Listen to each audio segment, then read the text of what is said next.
우리 인생은 이미 잘 되게 되어 있습니다. 세팅이 그렇게 되어 있으니까 아무 염려하지 마시고 아무 걱정하지 마시고 오직 우리는 누구만 바라보고 가야 돼요? 예수님 바라보고 이 세상에서 예수님 바라보고 동행하며 여러분들이 살아갈 때 주님의 놀라운 은혜의 역사는 이미 시작되었습니다.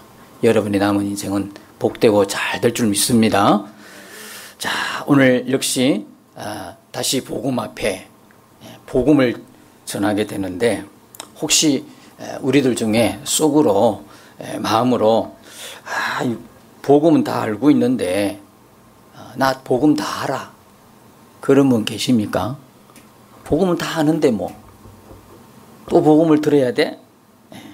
그렇다면 여러분들이 이제 더 이상 염려하지 않게 됐고 걱정하지 않고 어떤 문제 앞에서도 당황스럽지 않고 주님이 하시겠다 그렇게 생각이 되고 늘 평안하십니까?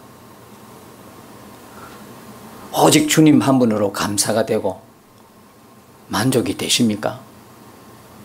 주님 한 분 가지고는 안 되겠다. 뭐 또 다른 게 없나? 아니지. 오직 주님만이 나의 행복이고 주님만이 나의 감사고 주님 한 분 계신 것이 얼마나 정말 만족이 되는지. 세상보다도 하나님의 나라가 여러분 더 소원이 됩니까? 세상에 사는 것보다 하나님의 나라가 더 마음에 간절해지고 이제 더 이상 죄짓지 아니하고 말씀에 온전히 순종하는 삶을 살게 되었습니까? 오직 주 예수님과의 동행이 갈망이 되고 정말 주님 한 분이면 충분합니다. 이게 진짜 여러분 믿어지십니까? 이제는 용서하고 사랑만 하며 살게 되었습니까? 만일에 우리가 아직 이렇지 못하다면 복음을 들어야 하는 사람인 것입니다. 날마다 나에게 복음을 전하는 거죠. 우리가 지난번에 한번 설교했던 제목이죠. 날마다 자신에게 복음을 전하라. 왜요? 왜 나에게 복음을 전해야 됩니까? 복음을 아는 것 같은데 잘 몰라요. 복음은 많이 들어봤는데 진짜 잘 몰라요. 복음은 지식이 아니라 듣고 아는 거 아니라 삶으로 살아내는 것이죠. 김용희 선교사님이란 분이 계세요. 우리 지난번에도 동영상도 보고 그랬는데 그분은 망한 술집의 아들이었습니다. 중학교도 중퇴하고 파괴된 인격으로서 제대로 인생을 배워본 적이 없었던 분입니다. 근데 그랬던 분이 시골 교회에 주일 예배에 억지로 참석했다가 하나님의 그 사랑을 만났어요. 천지를 창조하신 전능하신 하나님이 세상을 사랑해서 독생자를 주셨고 그가 우리를 사랑해서 십자가 죽으셨고 그런 말미암아 우리가 구원을 받았고 하나님의 사랑하는 자녀가 되었다. 그 복음을 듣고 선교사님이 미쳐버렸어요. 홀랑 미쳤어요. 우리에게는 너무나 익숙해서 아무런 감동이 안 되는 이 요한복음 3장 16절 메시지가 선교사님 가슴에는 창조주 되신 하나님께서 자기를 사랑한다고 하는 그 사랑의 고백으로 들렸던 거예요. 선교사님은 어릴 때부터 쭉 성장해 오면서 한 번도 사랑한다는 말을 들어본 적이 없어요. 계속 부모님으로부터 야단만 맞고 뭘 못한다는 이야기만 들었지 욕만 들었지 한 번도 사랑한다는 이야기를 못 들었는데 교회에 와서 예배하면서 하나님의 사랑을 들은 거예요. 하나님으로부터 처음 그 사랑을 듣고 나서 이제 그때부터 이제 무소유로 살면서 오직 복음, 오직 예수님을 위해 살겠다고 헌신하게 됩니다. 완전한 복음을 알았고 이제 하나님 나라가 앞으로 어떻게 완성이 되는가 그 비밀을 깨닫고 나니까 세상에 그 누구도 그 무엇도 부러운 게 없어요. 그래서 결혼해서 난 아들 5명을 다 선교사로 보내게 됩니다. 아들을 선교사로 훈련시키기 위해서 아프리카 오지에 아들을 혼자 남겨두고 돌아오는데 도무지 발걸음이 떨어지지 않더랍니다. 그래서 밤새 기도하고 또 기도하면서 아들에게 긴 편지를 쓰고 그것을 이제 손에 쥐어주고 왔는데 그 편지 끝에 이렇게 썼답니다. 사랑하는 아들아, 우리 땅 끝에서 죽고 하늘 복판에서 만나자. 땅 끝에서 죽어 하늘 복판에서 만나자. 여러분, 선교사님, 이 김용희 선교사님은 피를 토하는 심정으로 소리칩니다. 이런 복음을 나만 아는 것입니까? 모든 교회, 모든 교육자들, 모든 교인들이 다 아는 것 아닙니까? 그런데 어찌 이리 답답하고 안타깝습니까? 시험 더럽다, 답답하다, 지쳤다, 못 견디겠다, 은혜가 안 된다. 이게 웬 말입니까? 늦게 부름받은 제게 복음이 이런 충격이라면 먼저 교회 안에 있는 사람들에게는 얼마나 큰 충격일까 생각했었는데 많은 교인들이 예배 드려주는 분위기, 팔짱 끼고 앉아서 나 좀 감동시켜봐 하는 태도입니다. 한국 교회의 이 기가 막힌 현실을 어떻게 할 것입니까? 복음이 완전히 무시당하고 있습니다. 예수 믿는 것이 무엇이고 복음의 능력이 무엇입니까? 다시 복음 앞에 돌아가야 합니다. 나는 죽고 예수로 산다. 주님은 우리와 함께 하신다. 예수면 충분하다. 이제 정신을 차려야 할 것입니다. 변질된 복음에서 더 이상 쏟지 말아야 합니다. 이렇게 선교사님이 외치고 있는 거예요. 여러분, 하나님의 복은요, 이 땅에서 잘 먹고 잘 사는 게 아니었어요. 하나님이 우리에게 주시기를 원하는 복은 하늘의 복이었어요. 하늘의 복이었어요. 하나님의 사람들은 이 땅에서 예수님을 따라가는 사람. 아니, 내가 왜 예수를 믿는데 이렇게 안 되니? 그 사람은요, 예수 믿어서 자기에게 유익한 것만 쫓아가다 보니까 결국은 신앙도 있고 믿음도 잃어버리고 예수님도 잃어버리고, 우리가 오직 구하고 찾아야 할 분은 예수 그리스도이십니다. 우리가 예수 믿어서 가장 큰 유익이 뭡니까? 예수님이 주시는 것이 아니라 바로 예수입니다. 예수입니다. 예수님만 바라보고 가면 우리는 더 이상 잃어버릴 게 없습니다. 왜? 하나님이 주시는 어떤 것에 목매여 있으면 그것 하나 없으면, 그거 응답되지 아니하면 우리는 그때부터 신앙을 잃어버리게 되는 것입니다. 하늘의 사람들은 이 땅에서 고난을 당합니다. 여러분이 정말 하나님 뜻대로 살면 세상 사람들과 똑같아질 수가 없습니다. 아시죠? 그건 여러분 아시죠? 안 믿는 나나 믿는 너나 뭐가 다르냐? 다를 게 없다고 했을 때 그럼 무슨 뜻입니까? 사는 게 교회에 나오는 사람이나 예수 믿는다고 하는 사람이나 안 믿는 불신자나 똑같다. 생각하는 것도 똑같고 추구하는 것도 똑같고 가지려고 하는 것도 똑같아요. 그럼 뭐가 다릅니까? 뭐가 다르죠? 다를 게 하나도 없는 거예요. 정말 우리가 예수님을 따라가면요, 정상적이라면, 그게 믿음의 정상적이라면 우리 이 땅에 살 동안 세상 사람들과 같이 살면서 손해보고 고난당하게 돼 있어요.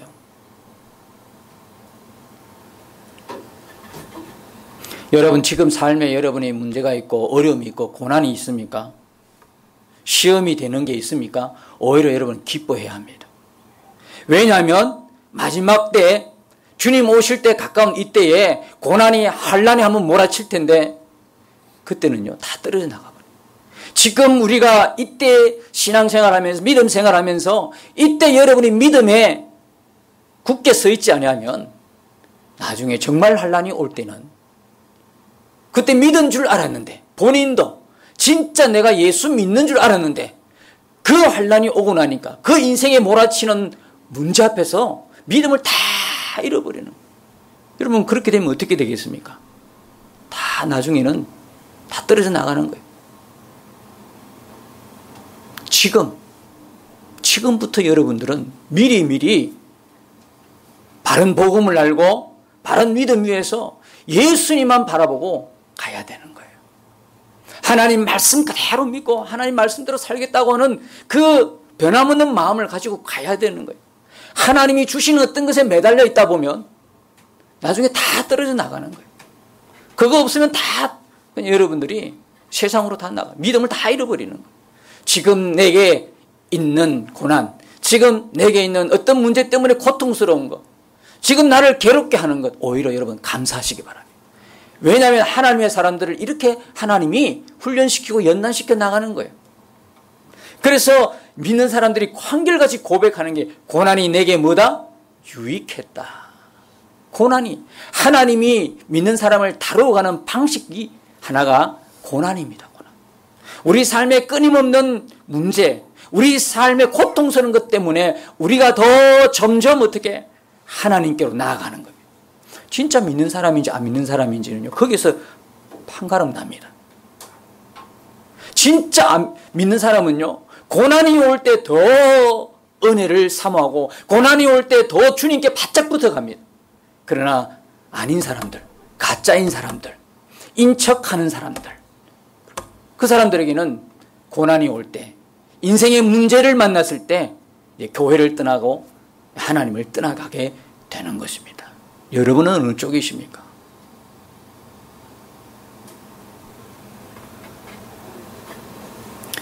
제가 지난번에 우리 밴드 속에서 영성일기 나누는데 택시기사 전도했던 걸 하나 올렸습니다. 그 밴드에 들어갈 수 있는 분은 한정이 되어 있어서 대부분은 모르실 것이고, 그런데 그 택시기사를 전도하는데 그분이 이런 이야기를 했어요. 교회를 나가고 절을 나갔는데, 그래 나갔는데 다 안 되더라. 그래서 이제는 둘 다 안 나간다는 거예요. 교회도 안 나가고 절도 안 나간대. 교회도 안 나가고 절도 안 나간대. 제가 속으로 생각했습니다. 그 영성이 기록했는데, 도대체 이 사람 인생을 지금까지 어떻게 살았길래 교회만 나가도 사단이 이렇게 역사하는가? 교회만 나가도. 근데 반대로 생각하면 내가 오늘 교회를 나갔는데 더 안 좋은 일이 일어났다. 그 사람은요, 반드시 믿어야 할 사람입니다. 왜냐하면 사단이 그렇게 방해하는 걸 못 믿도록 꼭 믿어야 할 사람이기 때문에, 안 믿으면 안 될 사람이기 때문에. 다른 사람은 다 그렇지 않은 사람도 얼마나 많습니까? 그죠? 순적히 교회를 나오는 분도 얼마나 많습니까? 근데 유독히 그 사람은 교회 나오는 게 힘들어.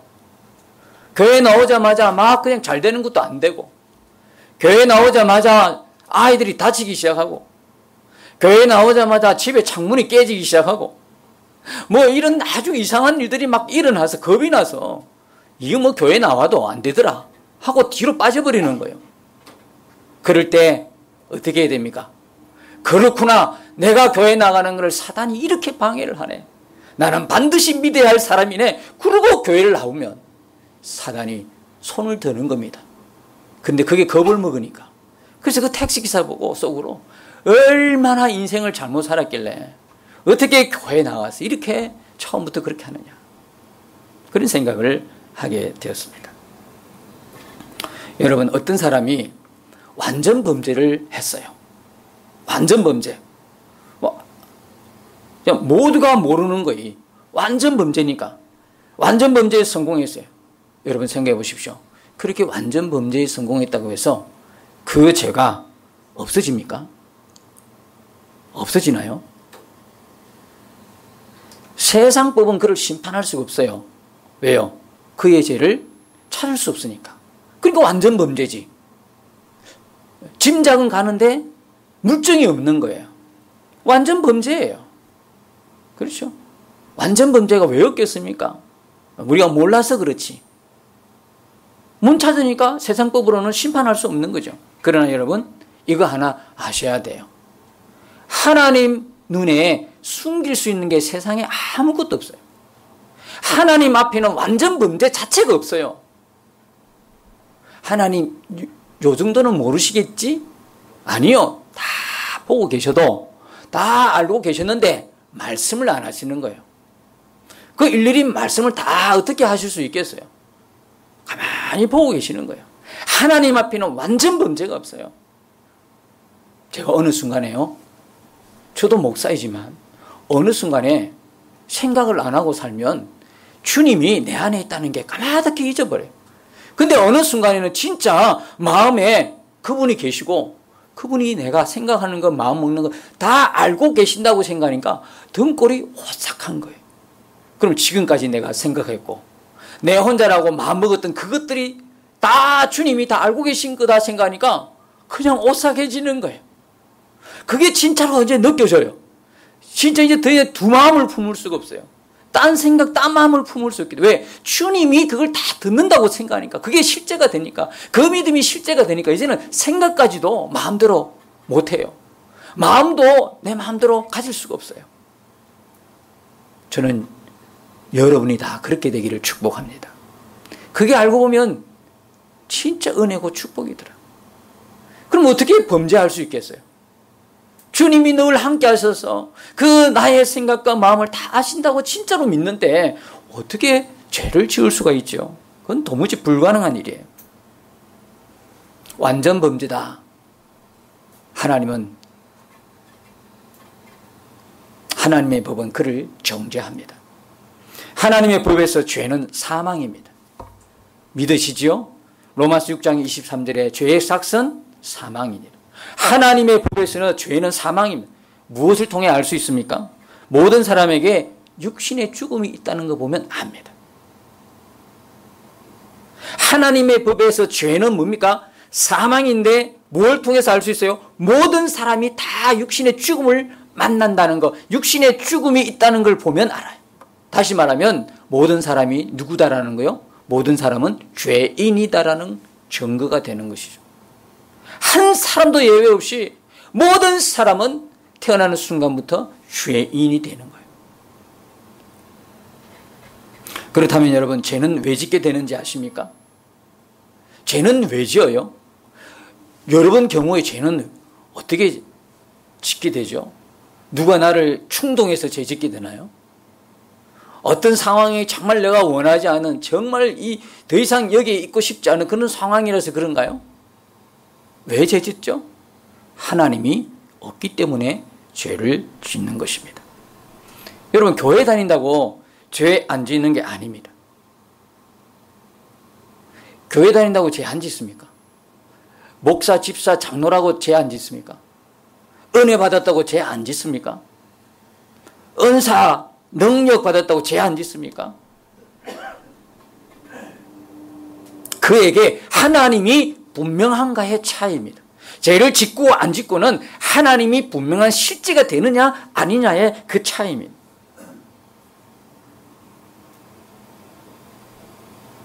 어제 식당을 경영하는 분하고 이렇게 만나서 이야기하다가 이런 이야기를 들었어요.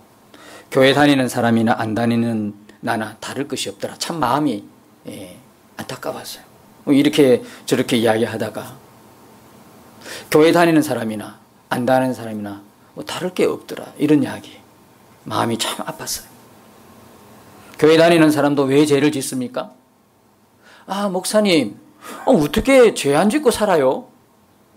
우리 너무 연약하잖아요. 너무 부족하잖아요. 어떻게 우리가 이 세상 살면서 죄 안 지고 살죠? 이런 사람, 이렇게 말하고 싶은 사람들이 많죠. 근데 여러분, 알고 보니까 저도 예전에 그렇게 생각했어요. 우리 연약한데, 어떻게 부족한데, 죄 안 짓고 살 수 있어. 죄 짓고 또 하나님 앞에 죄송합니다 하고 회개하면 되지. 이렇게 생각했어요. 근데요, 알고 주님과 동행하다 보니까 이게 틀렸다는 걸 알았어요.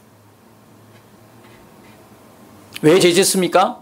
하나님이 분명하지 않기 때문에 죄 짓는 겁니다. 하나님이 그에게, 그러니까 자꾸 이야기하는데 우리가 믿습니다, 믿습니다. 자기 스스로 쏙습니다. 진짜 믿는 줄 알아요. 믿습니다, 아멘. 교회에서 제일 많이 쓰는 용어가 믿습니다, 은혜, 아멘 이러다 보니까 진짜 그렇게 진짜 믿는 줄 알아요. 그런데 우리의 믿음의 실상을 다 그냥 벌거벗고 보니까 어디서요? 정말 그 주님이 내 마음에 오신 것이 실제가 되는 게 이렇게 힘든 거 보니까 그 믿음이 교리적인 믿음이었지 실제 하는 믿음은 아니었다는 사실이에요.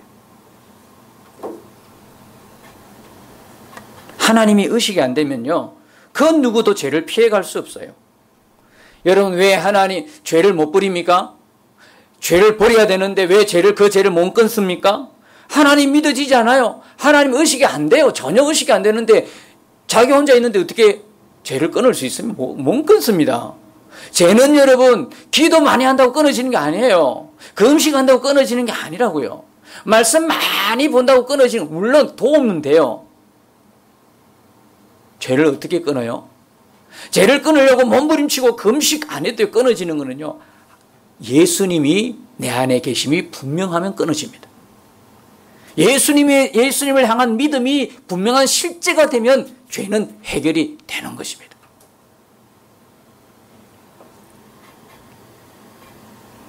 계속 이런 식으로 의식 불명인 채 살아가면 죄의 홍수 상태에 빠집니다. 더 이상 헤어나오지 못합니다. 여러분, 죄를 짓게 되면 처음에는 참 어떻게 하나 가슴도 두근두근 거렸는데, 그때 해결을 못하고 그 죄에다 또 죄를 짓고 또 죄를 짓고 또 죄 지면 죄에 대해서 감각이 있던가요? 이제 죄에 대해 무뎌지는 겁니다.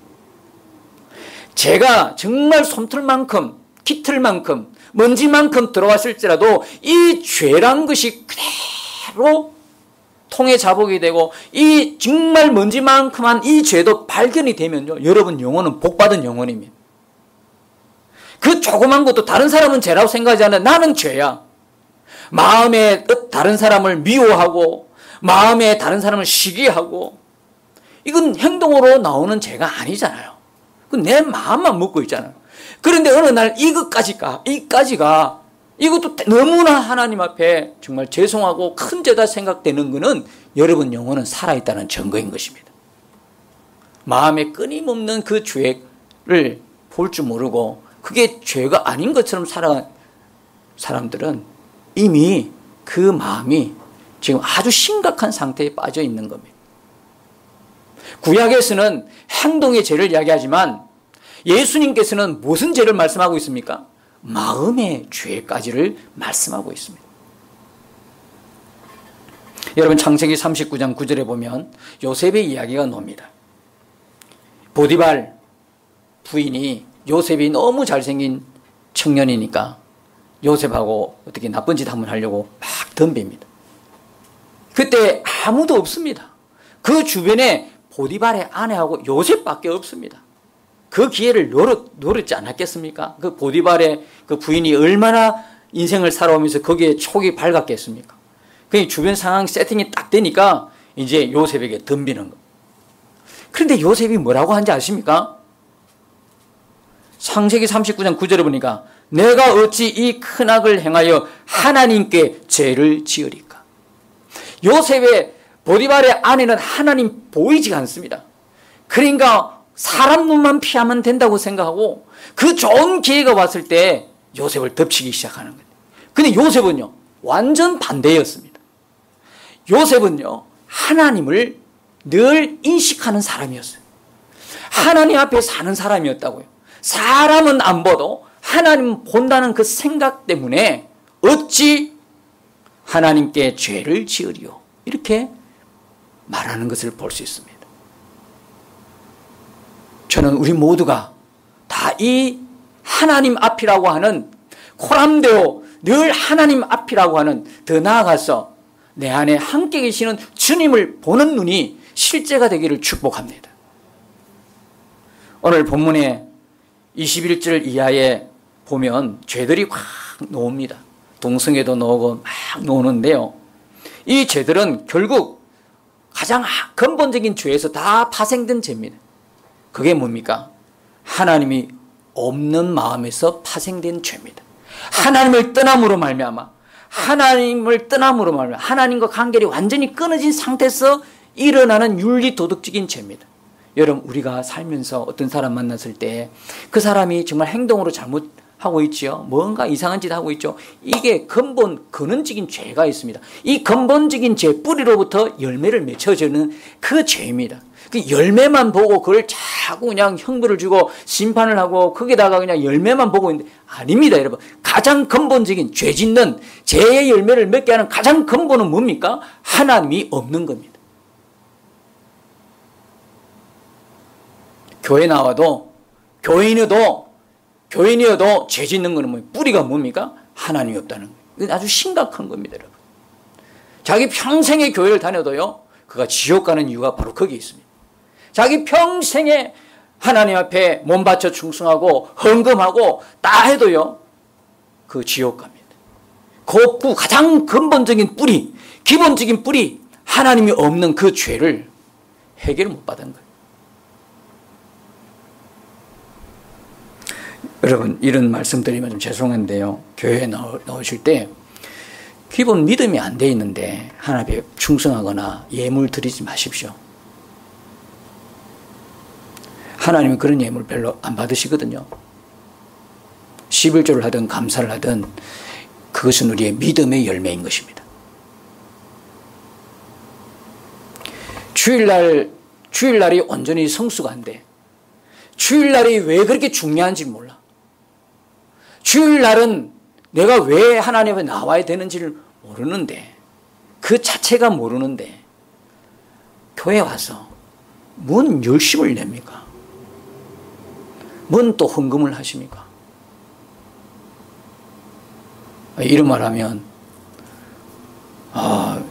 목사님 대충 그냥 헌금은 하고 막 믿음은 나중에 크겠지, 이렇게 대충 가면 되지 않습니까? 목사님 교인들 헌금을 하면 목사님 생활이 어렵잖아요. 그래도 할 수 없는 거 아니겠어요? 바르게 가야 되는 거 아니에요? 바르게 가야 되는 거예요. 여러분들이 하나님 앞에서 뭘 했다는 거 가지고 이 정도 되면 구원받겠지라고 하는 그 생각들 버리세요. 여러분 안에 온전히 예수님이 나와 함께 한다고 하는 이 믿음이 실제가 안 되면 다시 시작해야 됩니다. 다시 복음을 들으시고 다시 시작해야 됩니다. 이제는 뒤로 물러설 길이 없습니다. 저도 그렇고 여러분도 그렇고 이제는 정말 주님이 가까이 오실 때 마지막 결단을, 마음의 결단을 하셔야 됩니다. 저도 더 이상 뒤로 물러설 데가 없습니다. 언제까지 사람 눈치 보고 또 하나님의 방법이 아닌 인간의 그런 방법으로 목회를 해서는 안 되는 거예요. 분명히 바르게 복음을 전가하고 바르게 가르쳤는데 못하는 거는 그거는 여러분의 책임이죠. 그러나 전하는 자가 이상하게 전해버리면, 그래서 모든 영혼들이 다 옆길로 가버리고 천국이 아니라 지옥으로 가버리면 그 책임은 저는 면할 수가 없어요. 그래서 정말 하나님께서 기뻐하는 이 복음, 하나님이 기뻐하는 메시지, 하나님이 전하라고 하는 그것만 들고 서야 되고, 여러분은 그 메시지를 들으셔야 되는 거예요. 저도 그런 말 하고 싶죠. 교회 오시면 여러분 인생이 잘 풀립니다. 하나님 여러분의 복을 주실 겁니다. 헌금 많이 하시면 하나님 복을 그만큼 많이 주십니다. 이렇게 말하면 얼마나 편하겠어요? 근데 그 영혼은 어떻게 된단 말입니까?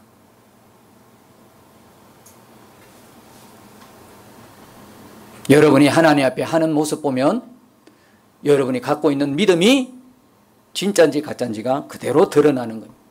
내가 예수 믿고 이제부터는 정말 죄를 버리고 죄를 끊는 삶을 몸부림치느냐, 아니면 한쪽 귀로 듣고 한쪽 귀로 흘려보내는 근성으로 듣느냐, 이 차이는 여러분의 믿음이 진짜인지 가짜인지를 구분하고 여러분이 가야 할 목적지가 천국의 지옥인을 갈라놓는 겁니다.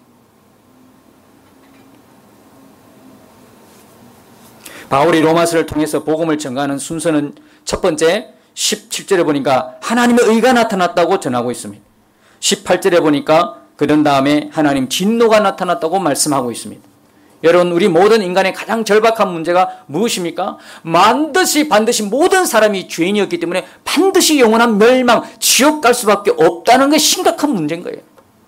여러분들이 정말 예수님을 알지 못했다면 여러분 그대로 태어나자마자 바로 여러분이 어디로 떨어집니까? 지옥으로 갈 수밖에 없는 그런 존재였다는 사실입니다. 그런데 웬 은혜인지 웬 사랑인지 어느 날 여러분들이 교회를 나오기 시작했고 예수님을 자신의 주와 그리스도로 믿기 시작했다는 것입니다.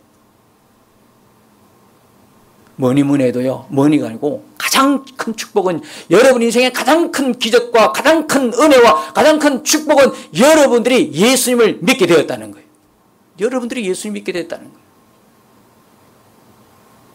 왜 인상들이 다 믿게 됐다는데 인상들이 왜 그러십니까? 뭐 기분 나쁘십니까? 믿게 됐다는 거에 대해서 기분이 나쁘십니까? 여러분, 우리는 믿음을 가졌다는 게 진짜 여러분 우리 생애의 가장 큰 기적입니다. 진짜 큰 기적입니다.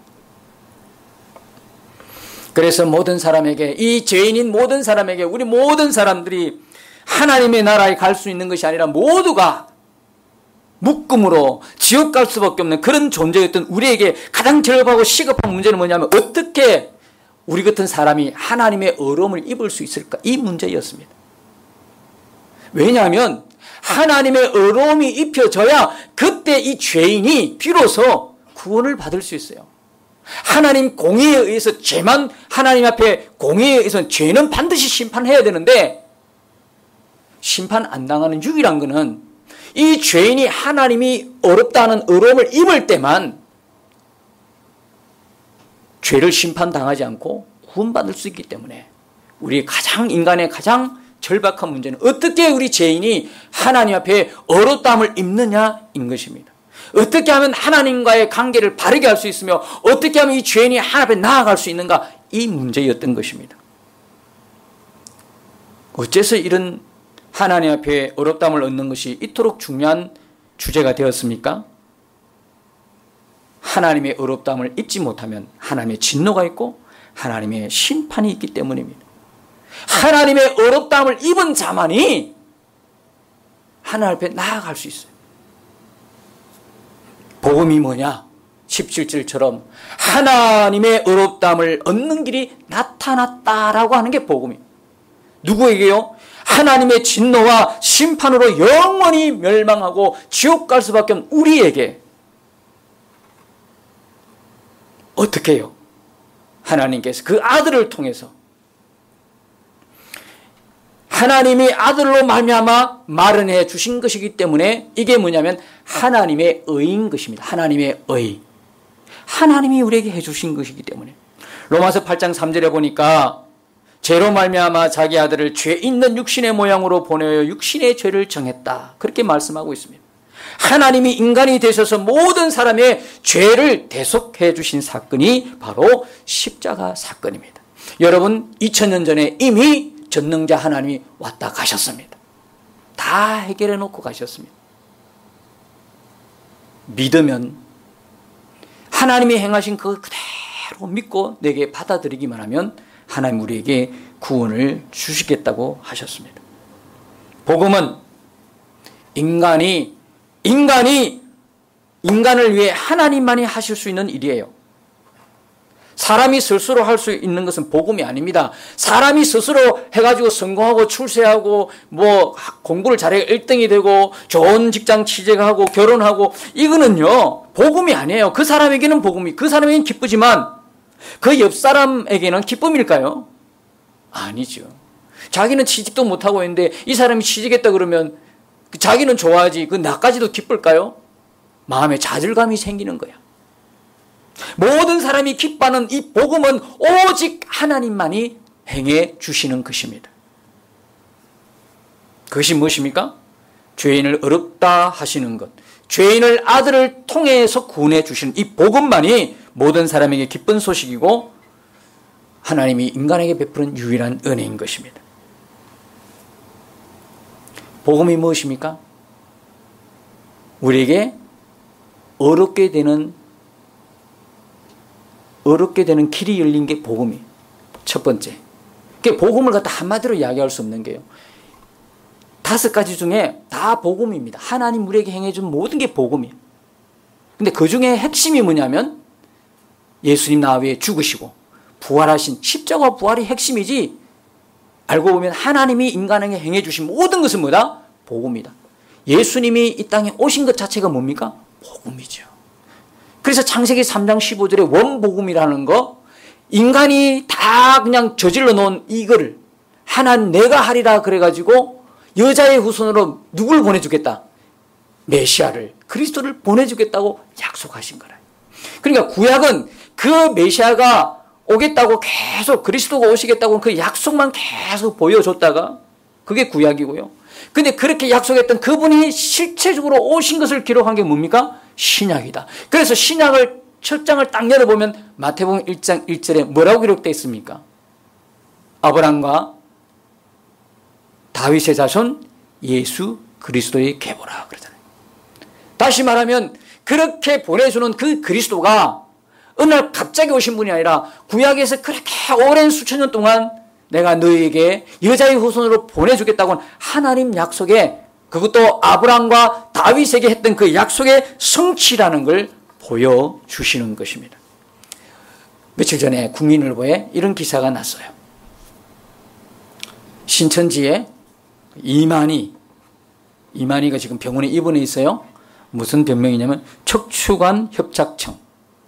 강주에 이름도 없는 병원에가 입원해 있는데 왜 이름이 알려지면 큰일 나거든. 이 사람은 뭐냐면 육체 영생 신일 합일이라고 육체가 영생을 하는 거예요. 우리 그대로 영원히 살았던 거예요. 이 육체 가지고 영원히 산다고 이야기했어요. 신일 합일. 자기가 신이야. 근데 지금 신이 지금 병원에 입원해 있어. 이게 곤란하잖아요. 이게 밝혀지면. 근데 그걸 어떻게 알고 또 국민일보 기사에 나왔어요. 그래, 그 병원을 뺑 하고 이제 보호를 해도 이 기사가 이제 나올 정도. 여러분, 이렇습니다. 그가 예수를 하잖아요. 그가 하나님이라고 그러잖아요. 말도 안 되는 소리. 그래서 여러분, 우리는 신앙생활 할 때부터 뭘 봐야 됩니까? 말씀 봐야 됩니다. 말씀으로 훈련받아야 됩니다. 말씀이 없으면 넘어지게 되어 있습니다. 두 번째는 예수님 십자가 죽으신 것입니다. 두 번째, 예수님 십자가 우리의 복음입니다. 왜 그렇습니까? 예수의 죽음은 인간의 죽음이 아니요, 죄인의 죽음이 아니요, 전능하신 하나님이 우리를 죽으신 거예요. 그리고 그가 흘린 피는 인간의 피가 아니요, 그의 피는 하나님의 피.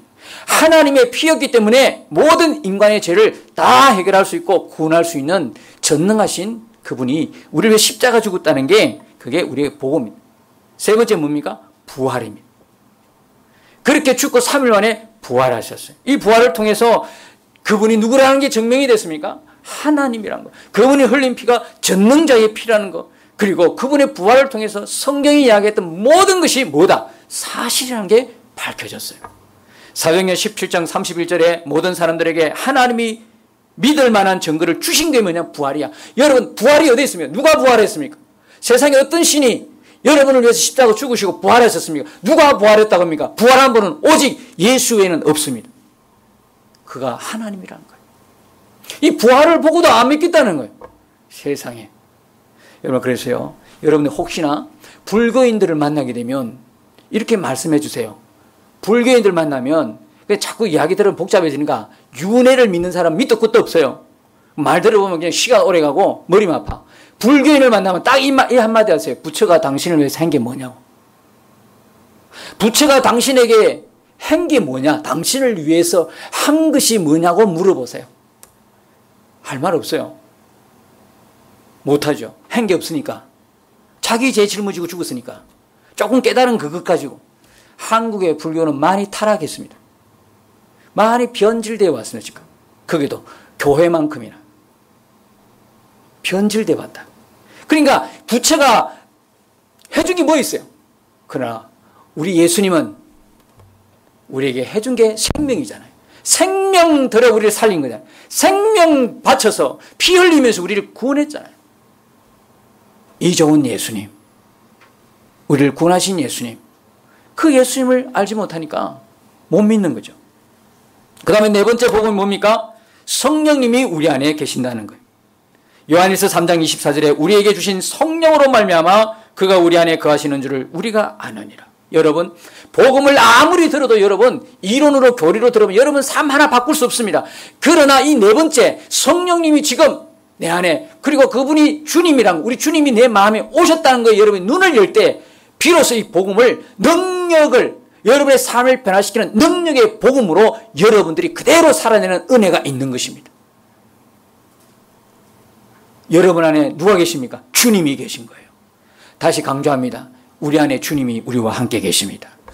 안 계신다라고 믿어지지 않는다고 했을 때 여러분 다시 복음 들으셔야 돼요. 첫 단계로 다시 가요. 우리 중에는 분명히 그 주님이 계신 분이 있고 아직 없는 분이 있을 수 있습니다. 그걸 왜 나는 없노? 이런 식으로 생각하지 마시고 복음을 들으시고 여러분들이 다시 첫 단계에서 천천히 밟으셔야 됩니다. 마지막 복음은 뭐냐면 예수님의 재림입니다. 마지막 복음은 이제 예수님 재림입니다. 여러분 성경을 구속자로 보면 창세기부터 계시록까지 누구 소리가 들립니까? 예수님이 오시는 소리가 들리기 시작합니다. 창세기부터 쩌벅쩌벅 걸어왔던 이 발걸음이 드디어 십자가에 크게 들려오더니 부활하시고 올라가고 난 이제는 다시 오실 때까지 그 발자국 소리가 들리는데 불현듯 이제는 오시겠지 모든 사람이 생각했을 때 아직도 늦추시고 계신다니. 그 발자국 소리가 끝까지 크게 들리는데 정말 가까이 오시는데 마지막 한 걸음을 너무나 천천히 떼셔요. 그 이유가 무엇일까요? 누구의 무엇 때문일까? 다른 사람 보지 마세요. 바로 아직 준비 안 돼 있는 나 때문에. 회개 안 하는 나 때문에, 나의 죄 때문에, 나 구원하기 위해서 그분이 마지막 한 걸음을 떼시면 되는데 떼지를 못하고 주춤거리고 계신다는 거예요. 마태복음 3장 2절에 회개하라 천국이 가까이 왔느니라. 마가복음 13장 33절에 주의하라 깨어 있으라 그때가 언제인지 알지 못함이라. 누가복음 21장 34절 너희는 스스로 조심하라 그렇지 않으면 방탕함과 술 취함과 생활의 염려로 마음이 둔하여지고 뜻밖의 그날이 득과 같이 너희에게 임하리라. 여러분 이 말씀들을 농담으로 여기지 마시기를 축복합니다. 죄를 버리고 싸우십시오. 여러분들이 복음을 진짜 믿는지 안 믿는지는 여기서 판가름 납니다. 여러분 다 복음을 들으셨어요. 이제는 첫 번째 뭐였습니까? 복음이란 자체는 우리를 어렵게 하시는 하나님이 행해 주신 것인데 첫 번째는 그분이 오신 게 복음이야. 두 번째는 오셔서 뭐 하셨습니까? 죽으신 게 복음이야. 그리고 죽으신 걸로 끝난 것이 아니라 3일 만에 부활하신 것이 복음이야. 살아계신 부활해서 살아계신 그 주님 지금 어디 계십니까? 우리 마음에 오신 게 복음이고 그리고 마지막 복음은 무엇입니까? 이제 다시 오신다는 소식입니다. 할렐루야. 이게 복음입니다. 다 아셨지요? 복잡한 거 아니잖아요. 그렇다면 이제 어떻게 해야 됩니까? 그럼 어떻게 되죠? 에베소서 1장 13절에 그 안에서 너희도 진리의 말씀 곧 너희의 구원의 복음을 듣고 그 안에서 또한 믿어 약속의 성령으로 인치심을 받았으니. 어떤 분은 지금 복음을 들어도 냉랭한 분이 계세요. 이유가 무엇인지 아십니까? 그분 안에 성령이 아직 안 계세요. 성령이 계시면 하나님 진리의 말씀을 들을 때 예수 이야기하면 이거 그냥 너무 좋아서 기뻐요. 성령이 계신 사람은 세상 이야기를 하거나 세상의 뉴스를 이야기하거나 세상에 충실하는 방법을 이야기하고 교회에서 다른 이야기 들으면 마음이 먹먹해. 그러나 진짜 성령이 계시면 예수가 주인 되는 설교, 예수님이 계속 증거되는 설교, 예수님에 대한 이야기를 하면 성령이 안에 있는 사람은 기뻐요. 여러분 지금 어떻습니까? 여러분 어떻죠? 설교를 들으면서 여러분 마음은 어떠신가요? 아직 냉랭하고 이 복음을 들어도 모르겠다. 성령이 아직 안 계셔서 그럴 수도 있습니다. 그러나 오늘 이 시간 이후로 성령을 여러분들은 만나실 수가 있는 것입니다. 첫 번째 뭐냐면 여러분들 마음이 진짜인가를 아셔야 하는 겁니다. 여러분 복음을 다 듣고 이제는 정말 믿을 마음이 여러분에게 진짜 있습니까? 이 예수님을 우리의 구원자로 오신 이 예수님 진짜 믿을 마음이 있으십니까? 이 중요합니다. 여러분이 마음이 없는데 아무리 복음을 이야기하고 아무리 예수님 이야기하고 아무리 성령님의 역사를 이야기해도요. 내가 마음을 들이지 않고 내가 마음이 없으면 받을 수가 없는 겁니다. 우리에게 행해 주신 하나님의 그 행하심, 그 복음을 여러분이 믿는다면 어떻게 해야 됩니까? 이제 더 이상 쏘가 살지 말고 말씀대로 믿고 말씀대로 살아야 합니다. 여러분 교인들이 대표적으로 쏘가는 게 두 가지가 있습니다. 첫 번째 뭐냐? 어떻게 말씀대로 살 수 있어? 사람인데. No, 아닙니다. 여러분 말씀대로 살 수 있습니다. 요한일서 5장 3절에 보니까 하나님을 사랑하는 것은 이것이니 우리가 그의 계명들을 지키는 것이라 그의 계명들은 무거운 것이 아니니라. 여러분 이제 예수님을 믿습니다만 하지 마세요. 예수님을 사랑합니다. 주님 사랑합니다. 따라합시다. 주님, 내가 주님을 사랑합니다. 믿습니다. 속지 마세요. 이제 자기 자신에게 더 이상 속지 마세요. 믿습니다. 하니까 주님 사랑합니다. 두 번째 속는 건 뭐냐면 어떻게 죄 안 짓고 살아. 앞에 이야기했던 내용이에요. 요한에서 3장 9절에 보니까 하나님께로부터 난 자마다 죄를 짓지 아니한다. 이는 하나님의 씨가 그의 속에 거하며 그도 범죄하지 못하는 것은 하나님께로부터 났음이라. 요한에서 3장 6절에 그 안에 거하는 자마다 범죄하지 아니하나니 어떻게 우리가 죄를 짓지 않습니까? 우리로서는 아무리 결단한다고 되는 문제가 아니에요. 우리가 의지를 내세워서 되는 거 아니에요. 우리의 의지로 결단으로 3일도 못 가. 대부분 작심 3일은요 우리가 할 게 아니에요. 우리 의지대로 되는 게 아니라니까요. 그 비결이 뭡니까? 죄를 안 짓는 비결은 우리가 죄 안 지으려고 몸부림친다고 안 짓는 게 아니고요. 예수님 안에 거하는 것입니다. 예수님과 동행하는 것입니다. 예수님 바라보고 사는 겁니다. 그것이 죄 짓지 않도록 하는 겁니다. 우리 안에 예수님이 분명해지면 질수록 그렇습니다.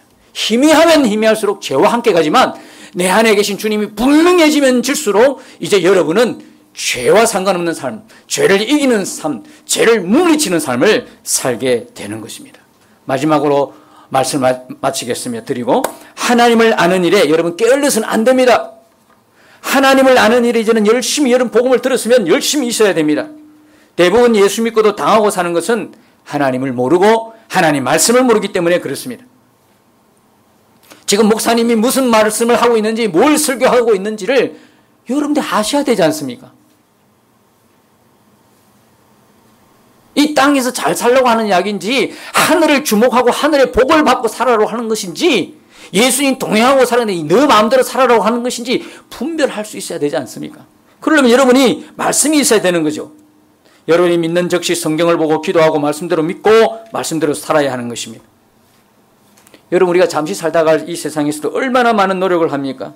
시간 없다는 거 핑계입니다. 사실은 마음이 없는 것입니다. 여러분 스마트폰 보는데 1시간 이상 보잖아요. 최소가 1시간이지. 2-3시간은 기본이잖아요. 일어나자마자 여러분 폰에 손 가는 분 대개 갑니다. 나도 갑니다. 시계가 몇인고 이거 봅니다. 어느 순간부터 저는 이제 일어나자마자 폰을 시계만 봤지 뭐 인터넷 뉴스 검색 안 합니다. 그냥 그대로 놨습니다. 제 경험상. 왜? 그것이 내 눈에 먼저 들어왔을 때 내 마음의 세계를 세상의 소식이 먼저 들어왔을 때는 성경 보는 게 그렇게 어렵더라고. 성경이 안 봐져요. 결코 성경이 안 봐져요. 그래야 깨달았습니다. 성경을 보고 하나님께 기도하고 성경 보고 다 하고 난 이후에 봤으면 봤지 안 보겠다.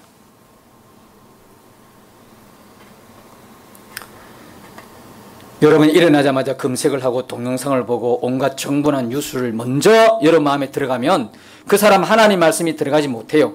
이미 마음에 가득 차 있기 때문에. 우린 2개를 몸품을 만큼 좁은 마음을 갖고 있어요.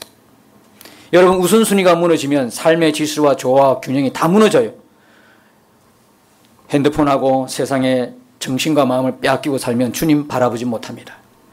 여러분 교회 근성으로 다니면 안 믿는 사람과 별반 다를 것이 없고 점점 완악해집니다.